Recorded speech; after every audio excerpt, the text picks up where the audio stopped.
Kashi news channel, सच है तो बोलेगा। डन काशी न्यूज के प्रायोजक हैं net on broadband and wireless solutions. Varanasi के मिर्जा मुराद क्षेत्र अंतर्गत प्रधानमंत्री आदर्श ग्राम नागेपुर में लोक समिति के तत्वाधान में संविधान दिवस मनाया गया। इस दौरान लोगों ने संविधान को सभी स्कूलों के पाठ्यक्रम में अनिवार्य रूप से पढ़ाने की भी मांग की। लोक समिति के तत्वाधान में वाराणसी के मिर्जा मुराद क्षेत्र के प्रधानमंत्री आदर्श ग्राम नागेपुर में संविधान दिवस मनाया गया। इस अवसर पर दलित फाउंडेशन के राष्ट्रीय आह्वान पर संविधान दिवस के दिन आशा सामाजिक विद्यालय में लोक समिति कार्यकर्ता और आशा सामाजिक विद्यालय के अध्यापकगण और बच्चों ने सामूहिक रूप से संविधान की प्रस्तावना का संकल्प लिया। वहीं लोगों ने संविधान को सभी स्कूलों के पाठ्यक्रम में अनिवार्य रूप से पढ़ाने की भी मांग की। संपूर्ण प्रभुत्व संपन्न समाजवादी धर्मनिरपेक्ष लोकतंत्रात्मक। वाराणसी के महावीर मंदिर व्यायामशाला से शिवसेना के कार्यकर्ताओं ने 2008 में मुंबई में हुए 26/11 आतंकवादी घटना के विरोध में जुलूस निकाला। इस दौरान 26/11 हमले में मारे गए लोगों की आत्मा की शांति के लिए 2 मिनट का मौन भी धारण किया गया। वाराणसी के महावीर मंदिर व्यायामशाला से शिव सैनिकों द्वारा 26/11 हमले के विरोध में एक विशाल जुलूस निकाला गया। इस दौरान शिव सैनिकों ने आतंकवादी देश पाकिस्तान का झंडा फूंका और मुंबई हमले में शहीद हुए जवानों और नागरिकों के लिए मुआवजे के साथ साथ पाकिस्तान को मुंहतोड़ जवाब देने की भी मांग की। वहीं 26/11 हमले में मारे गए लोगों की आत्मा के लिए शिव सैनिकों ने 2 मिनट का मौन रखकर उन्हें श्रद्धांजलि भी अर्पित की।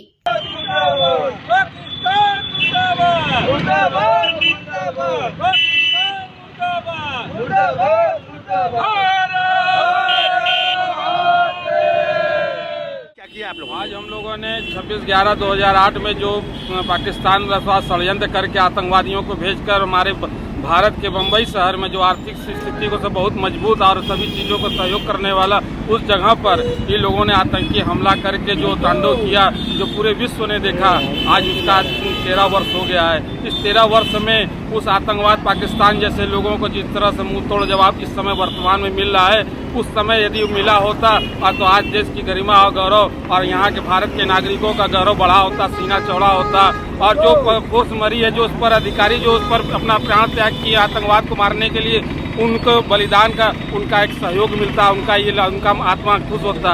इसलिए आज हम लोगों ने प्रतीकात्मक तरीके से आज पाकिस्तान का पुतला फूंका गया। आज भी वो आतंकवाद को सलाह दे रहा है, उसको बार बार हम लोगों ने चेतावनी दिया है। मगर आज के समय में आज हमारे प्रधानमंत्री के जैसे जो योद्धा आज उस कमिट का जवाब पत्थर से देते हैं, ऐसे व्यक्ति का जरूरत है भारत में। आज इस भारत में इस तरह से हो रहा है, आतंकवाद का घुसना अब उनका नामुमकिन है। अब पाकिस्तान नहीं, अब पीओके भी चाहिए और वो हम लोग लेकर रहेंगे। इसीलिए आज हम लोगों ने पाकिस्तान का ध्वज फूंका गया। वाराणसी के हाथी बाजार में संविधान दिवस पर स्वास्थ्य शिविर का आयोजन किया गया। इस दौरान सैकड़ों लोगों का स्वास्थ्य परीक्षण कर निःशुल्क दवाओं का भी वितरण किया गया।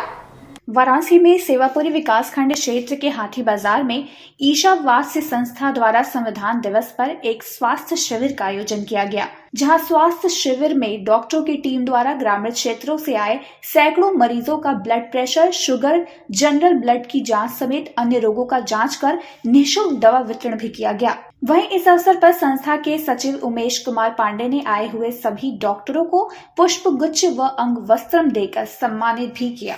कहाँ किस तरह का कार्यक्रम चल रहा है? आज वाराणसी जनपद के हाथी बाजार में एक स्वास्थ्य शिविर का आयोजन किया गया है। बाबा भीम साहब अम्बेडकर जी के आज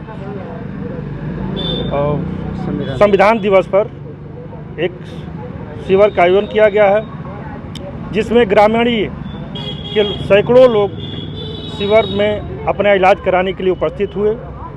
जिसमें क्या क्या जांचें हुई स्वास्थ्य शिविर में? इसमें मुफ्त दवाइयाँ, मुफ्त शुगर की जांच, ब्लड प्रेशर की जांच और अन्य जांचें, जनरल जितनी अन्य जांचें होती सब कुछ किया गया।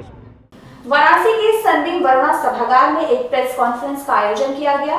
इस दौरान बताया गया कि आगामी 27 नवंबर को संभावना प्रांगण में एक विचार गोष्ठी का आयोजन होगा, जिसमें देश भर के 2 दर्जन से अधिक विद्वान जन उपस्थित होकर अपने विचार साझा करेंगे।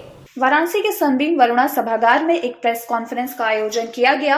इस दौरान बताया गया कि शिक्षण संस्थान सनबीम ग्रुप अपने 50वें वर्ष में प्रवेश करने जा रहा है, जिसके उपलक्ष्य में आगामी 27 नवंबर को संभावना प्रांगण में D art and science of education शीर्षक पर एक विचार गोष्ठी का आयोजन होगा, जिसमें देश भर के 2 दर्जन से अधिक विद्वान उपस्थित होकर अपना अनुभव और विचार साझा करेंगे।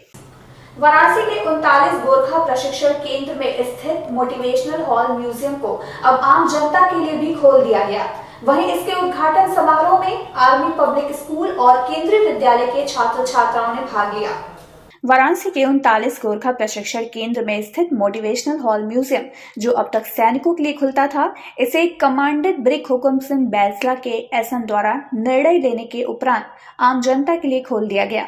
इसका मुख्य उद्देश्य आवाम को 3 और 9 गोरखा रेजिमेंट के सैनिकों की वीरता, पराक्रम और बलिदान से अवगत कराना है, ताकि इन वीर सैनिकों के त्याग और बलिदान से प्रेरणा लेकर स्कूली बच्चे भी सेना में अपना योगदान दे सके। वहीं इस उद्घाटन समारोह में आर्मी पब्लिक स्कूल तथा केंद्रीय विद्यालय वाराणसी के 30 लड़के लड़कियों ने भाग लिया। बताते चलें कि सैनिक संग्रहालय में सभी को प्रवेश के लिए मंगलवार और शुक्रवार का दिन निर्धारित किया गया है। ये ब्रिगेडियर, मेजर जनरल रैंक के होते थे। ये आज हमने ये जो कार्यक्रम किया है, वो उसका उद्देश्य ये है कि हम जो हमारा गोरखा म्यूज़ियम है, जहाँ हमारे वीर जवानों ने प्री इंडिपेंडेंस और उसके बाद जो लड़ाई करी और जो शौर्य हासिल किया, उसको हम वाराणसी के वासियों को दर्शाना चाहते हैं, दिखाना चाहते हैं। तो अभी हम इसको वाराणसी के मैप पर लाना चाहते हैं कि जिस तरह से धार्मिक स्थिति से लोग आते हैं काशी विश्वनाथ में दर्शन करने, गंगा का सैर करने, तो उसी प्रकार वो देशभक्ति की एक भावना जगाने के लिए और पैट्रियोटिक फीलिंग पैदा करने के लिए वो इधर आएँ। और ये आज से हफ्ते में 2 दिन हम समय देंगे, जबकि वाराणसी के जो नागरिक हैं वो यहाँ आ सकते हैं और इसके दर्शन कर सकते हैं, एक देशभक्ति की भावना उसमें जागृत कर सकते हैं। और इधर खाने पीने का और हमारा बैंड है वो भी उस टाइम लगाया जाएगा, तो इसका ये आनंद ले सकते हैं। क्या कोई प्रवेश शुल्क भी सर रखा गया है? नहीं, प्रवेश शुल्क अभी ये प्रवेश का कोई हम पैसा नहीं लेंगे, और यदि हमें मेंटेनेंस के लिए बाद में कभी पैसे की ज़रूरत पड़े तो वो हम डालेंगे, लेकिन अभी के लिए कोई इसमें प्रवेश शुल्क नहीं है। वाराणसी के गणमान्य व्यक्तियों द्वारा बनारस सस्टेनेबिलिटी कॉन्क्लेव के अवसर पर सस्टेनेबल डेवलपमेंट रिपोर्ट 2021 का विमोचन किया गया। इसके साथ ही इस रिपोर्ट पर चर्चा भी की गई। बनारस सस्टेनेबिलिटी कॉन्क्लेव के अवसर पर वाराणसी के गणमान्य व्यक्तियों द्वारा सस्टेनेबल डेवलपमेंट रिपोर्ट 2021 का विमोचन कर उस पर चर्चा की गई। वहीं संयुक्त राष्ट्र दिवस के मौके पर प्रतिष्ठित लोगों की उपस्थिति में ओपी जिंदल ग्लोबल यूनिवर्सिटी द्वारा पर्यावरण की सुरक्षा में विश्वविद्यालयों और नागरिक समाज की भूमिका पर रिपोर्ट भी जारी की गई और 17 सतत विकास लक्ष्यों के प्रति इसके अनुपालन का मानचित्रण भी किया गया। किस तरह का ये आयोजन है? ओपी जिंदल ग्लोबल यूनिवर्सिटी की तरफ से आज ये कार्यक्रम रखा गया है, जिसमें मुझे आमंत्रित किया गया था। इसमें सस्टेनेबल डेवलपमेंट का रिपोर्ट आज जारी किया गया इनकी तरफ से 2021 का।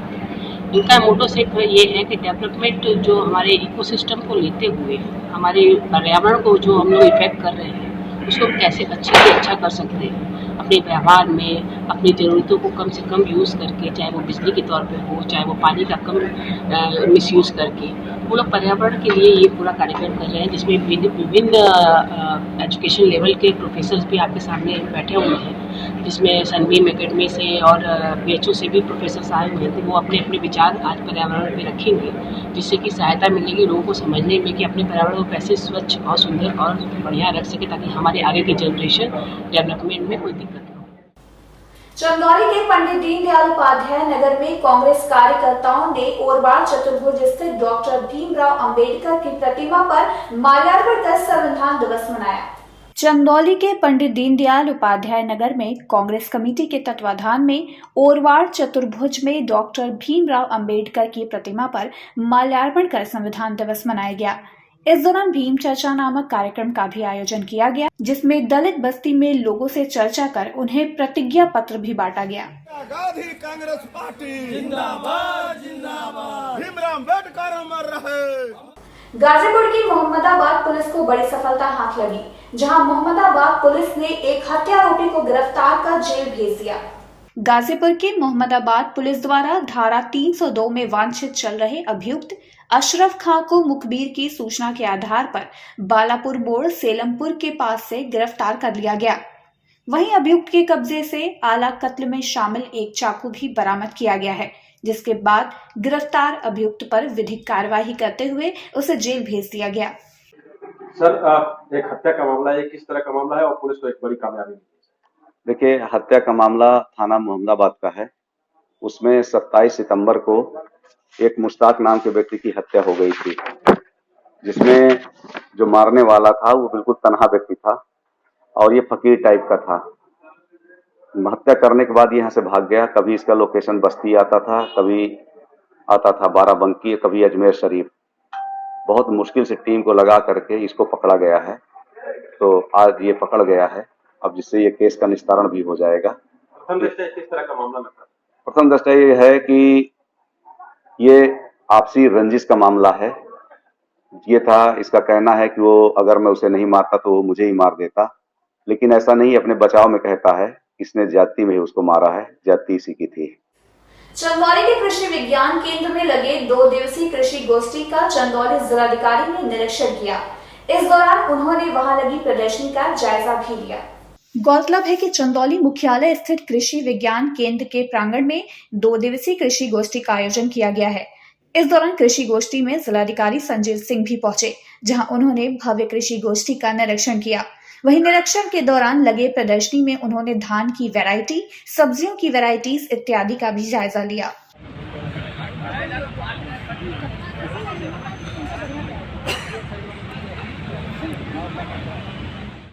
गाजीपुर में क्राइम ब्रांच टीम ने सदर कोतवाली लंका के पास से उच्च न्यायालय का जज बताकर ठगी करने वाले अभियुक्त को गिरफ्तार कर लिया। वहीं पुलिस अधीक्षक ने पुलिस लाइन में आयोजित पत्रकार वार्ता के दौरान उसे मीडिया के सामने भी पेश किया।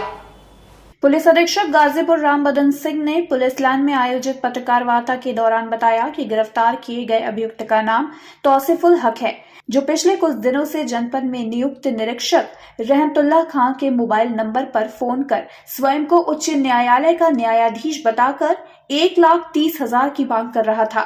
20 नवंबर को शाम को मेरे पास एक मेल आया, जिसमें एक व्यक्ति ने अपने को तथाकथित ये बताते हुए कि मैं जस्टिस मनोज मिश्रा बोल रहा हूं और आपके यहाँ एक इंस्पेक्टर है जिसने, मैं जब गाजीपुर यात्रा में गया था तो उसने मेरे साथ मिसबिहेव किया, मुझसे घूस मांगा। तो उन्होंने जो लेटर लिखा था उसमें लिखा था कि आप इसके खिलाफ तुरंत विभागीय कार्रवाई शुरू करिए। मुझे थोड़ा शक हुआ इस पर, तो मैंने इस नंबर पर फिर दोबारा बात किया। मैंने कई चीज़ों की इंक्वायरी की जिसका वो संतोषजनक उत्तर नहीं दे पाए, तो मुझे लगा कि ये जस्टिस साहब नहीं बोल रहे हैं। इस पर फिर मैंने अपना एक डीएसपी भेजा इलाहाबाद हाई कोर्ट पता करने के लिए। वहाँ से मुझे पता चला कि जस्टिस मिश्रा साहब का कोई प्रोग्राम ही नहीं था गाजीपुर में, और तब तक ये इंस्पेक्टर से एक व्यक्ति का फोन आने लगा जो उससे 1,30,000 रुपये मांगने लगा कि जस्टिस मिश्रा साहब मेरे अच्छे परिचित हैं, मैं पैसा तुम मुझे दे दो तो मैं उनसे माफ़ी मंगवा दूंगा और मामला निपट जाएगा। लेकिन जब ये हो गया तब यह व्यक्ति आज मतलब रात में जो बीती रात है उसमें ये खुद ही 1,30,000 रुपये इंस्पेक्टर रहमतुल्लाह से लेने आ गया, तब उसमें ये पकड़ा गया। अब इसके खिलाफ मुकदमा लिख करके कार्रवाई की जा रही, जेल भेजा जा रहा है।